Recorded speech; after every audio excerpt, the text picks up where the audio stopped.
Now, punta naman po tayo doon sa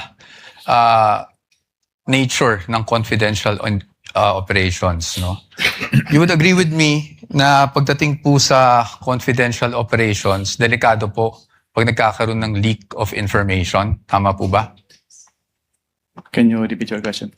Delikado po kung magkaroon ng leak ng mga information na nakukuha patay sa isang confidential operation. Tama Given po the ba? classified nature of, Misleading, Your Honor.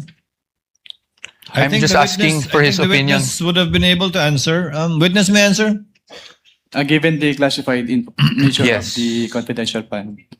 Yes, thank you, Mr. Witness. In fact, you being a lawyer, you know that there are laws prohibiting the unauthorized disclosure of confidential information, correct? Can you repeat po? You being a lawyer, sir, you are aware that there are laws prohibiting the unauthorized disclosure of confidential information, correct? Can you state what specific laws po yung... Revised Penal Code under Article 229, for example, on the revelation of secrets. Yes po. Yes, Republic Act 3019, Section 3, Paragraph K, on unauthorized divulging of confidential information, correct? Yes po.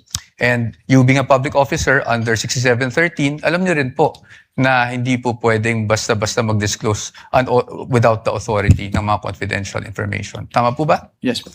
Okay, so batay po dito, pinapahalagan po talaga ang confidentiality pagdating sa mga classified information na ito. Tama po ba? You would agree with me? Yes po. Yes.